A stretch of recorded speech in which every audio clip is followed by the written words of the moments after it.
इस वीडियो में हम जो है वो ट्रांसपोर्ट लेयर सीखेंगे कि ट्रांसपोर्ट लेयर क्या होता है। हम जो है वो लेयर्स सीखने लेयर्स में जो है वो हमारे पास जो है वो डिफरेंट है, मतलब कि ट्रांसपोर्ट लेयर भी है, एप्लीकेशन लेयर भी है। इसके नीचे जो है वो तीन मैं बता चुका हूँ, डेटा लिंक लेयर और फिजिकल लेयर। इसके साथ साथ जो है वो इसमें नेटवर्क लेयर भी बता चुका हूँ, तीन बता चुका हूँ, दो रहती थी। तो आज जो है वो ट्रांसपोर्ट लेयर, उसके बाद एप्लीकेशन लेयर हो जाएगी। तो ये जो है 5 लेयर्स हमारी कंप्लीट हो जाएगी, जो कि टीसीपी आईपी जो है प्रोटोकॉल में। अच्छा, आज जो ट्रांसपोर्ट लेयर किसे कहते हैं? Its main task is to provide an end to end flow control, error control and congestion control. यानी कि ये end to end flow control है। एंड टू एंड मैं आपको बता चुका था पिछली वीडियो में, इसमें ना कि यहाँ पर लॉजिकल कनेक्शंस होते हैं यहाँ पर ना। तो ये जो हमें प्रोवाइड करता है फ्लो कंट्रोल जो होते हैं लॉजिकल। ठीक है, ये लॉजिकल कंट्रोल को आप प्रोवाइड करते हैं। एक तो होते हैं फिजिकल, यानी कि आप जो है वो वायर के जरिए, तार के जरिए आप जो है वो एक पीसी के साथ दूसरे पीसी के साथ कनेक्ट कर सकते हैं ना। तो लेकिन यहाँ पर क्या लॉजिकल कनेक्शन भी होते हैं। अच्छा, उसमें वायर नहीं होती। एरर कंट्रोल भी होता है कि एरर से कंट्रोल कर सकते हैं। ठीक है, फिर इसके बाद जो है वो transport layer gets a message from the application layer and encapsulate it in a transport layer packet called a segment. अच्छा, ये बात ना जो आपको पता होनी चाहिए, मैं आपको बता चुका था पिछली वीडियोस में कि देखिए यहाँ पर एप्लीकेशन लेयर है ना। और एप्लीकेशन लेयर में क्या है कि एप्लीकेशन लेयर पर जो हमारे पास जो सबसे पहले नीचे क्या है, फिजिकल लेयर ना।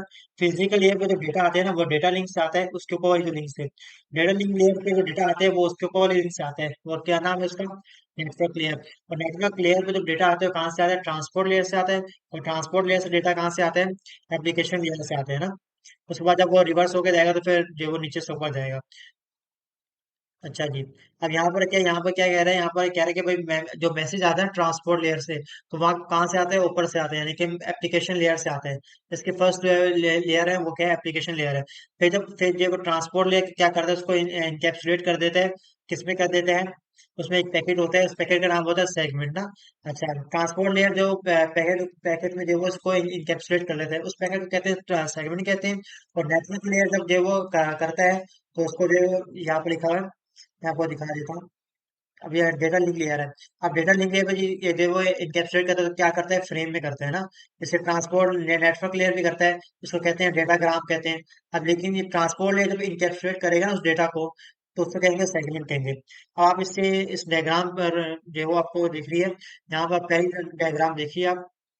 इसमें क्या है कि एप्लीकेशन लेयर से डेटा आया, उसके बाद ये वो उसके अंदर चले गया सेगमेंट में ना।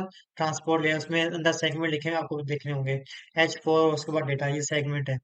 अच्छा, उसके बाद क्या होता है कि जो उसके बाद है वो नेटवर्क लेयर पे जाएगा, नीचे जाएगा, उसके बाद उसके नीचे डेटा लिंक लेयर पे जाएगा, उसके बाद फिजिकल लेयर पे जाएगा। फिर उसके बाद फिजिकल लेयर से दोबारा दूसरी साइड पे आ जाएगा, क्योंकि वो एक जो वो डिवाइस है दूसरी डिवाइस पे जाने के लिए जो वो ये मेथड होता है ना। आपके डिवाइस से डेटा आएगा नीचे फिजिकल लेयर तक, फिजिकल लेयर से उसकी जो फिजिकल लेयर होगी वहां तक जाएगा, फिर उसके ऊपर जाता रहेगा, फिर नेटवर्क लेयर तक आएगा। नेटवर्क लेयर से फिर जो वो यहाँ पर आएगा ट्रांसपोर्ट लेयर पर ना। दूसरी डायग्राम देखें, ट्रांसपोर्ट लेयर पर आ रहा है, तो उसके बाद एप्लीकेशन लेयर पर जा रहा है। ठीक है ना।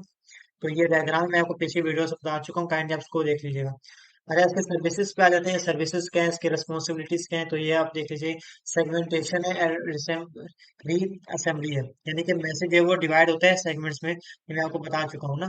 Message is divided into segments with each segment containing a sequence number, यानी कि इसका नंबर होता है। अगर आप जो सेगमेंट में क्रिएट हो रहा है डेटा, जो स्टोर हो रहा है, तो उसका जो है नंबर भी होगा। और ये सीक्वेंस वाइज है, सीक्वेंस वाइज होगा।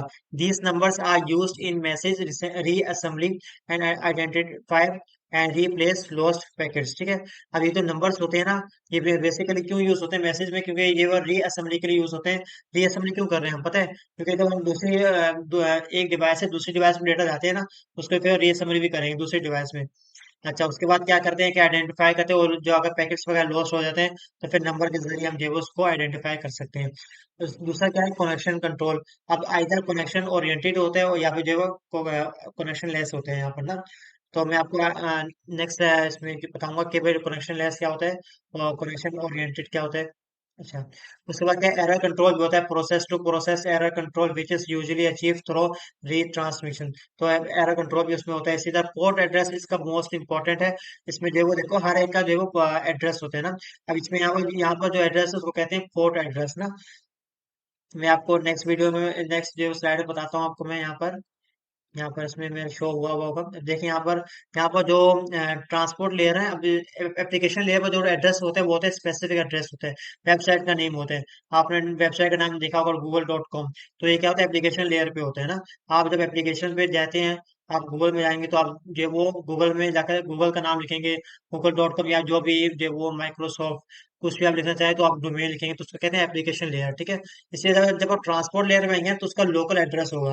लोकल एड्रेस क्या होता है, वो आप जो वो पोर्ट एड्रेस होता है उसका ना, तो ये लोकल एड्रेस होगा उसका। तो ट्रांसपोर्ट लेयर में जो हमारे पास जो एड्रेस होता है वो क्या होता है, लोकल एड्रेस होता है। तो ये मैं हमारे पास मैं आपको बता दिया। अच्छा, अब ये बताया पॉपुलर ट्रांसपोर्ट लेयर प्रोटोकॉल्स कौन से होते हैं। ट्रांसमिशन कंट्रोल प्रोटोकॉल होता है जिसको हम कहते हैं टीसीपी। आपने सुना होगा टीसीपी आईपी ना। तो यहाँ पर ट्रांसमिशन कंट्रोल प्रोटोकॉल होते हैं, ये बेसिकली जो कनेक्शन ओरिएंटेड प्रोटोकॉल होते हैं ना। अब यहाँ पर क्या है कि first establish a logical connection between transport layers at two host before transferring data.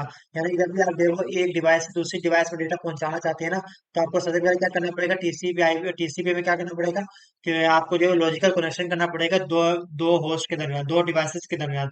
For example आपकी मोबाइल आपके पास मोबाइल है, मेरे पास मोबाइल है, ठीक है। समझाने के लिए कह रहा हूँ। अब क्या है, ट्रांसपोर्ट लेयर्स में क्या होकर करना पड़ेगा हमें, जो है वो सबसे पहले अगर डेटा ट्रांसफर करना है ना, तो ऑब्वियसली हमें जो है एक दूसरे के आप जो है वो कनेक्शन करना पड़ेगा। अब आप व्हाट्सएप को ही देख लें भैया, मैं जो है वो आपको जो है वो किसी और फेसबुक के जरिए से व्हाट्सएप में मैसेज नहीं भेज सकता ना। तो यानी कि मुझे जो है वो आपको कनेक्शन करना पड़ेगा अपने आप को ना। आप दोनों, आपकी डिवाइस में मेरी डिवाइस कनेक्शन होगी तभी अगर डेटा आएगा। तो ये क्या ट्रांसमिशन कंट्रोल प्रोटोकॉल है। उसके बाद ये वो यूजर डेटाग्राम प्रोटोकॉल है, यूडीपी होता है। ये कनेक्शन लेस प्रोटोकॉल होता है। इसमें क्या होता है कि भाई देखो हमारे transmit user datagrams without first creating a logical connection. इसमें लॉजिकल कनेक्शन करने की जरूरत नहीं होती। इसमें जो है हमारे जो वो डेटाग्राम्स जो है वो ट्रांसमिट हो जाते हैं। तीसरा क्या होता है, स्ट्रीम कंट्रोल ट्रांसमिशन प्रोटोकॉल होता है, जिसको एसटीटीपी कहते हैं। और ये जो वो इस it is design to response to new application that are emerging in multimedia. अच्छा, उसके बाद ये एप्लीकेशन लेयर तो मैं आपको नेक्स्ट वीडियो में बता दूंगा कि एप्लीकेशन लेयर क्या होती है। उसके बाद ये मजीद का जो है वो समअप भी करूंगा। Thank you so much.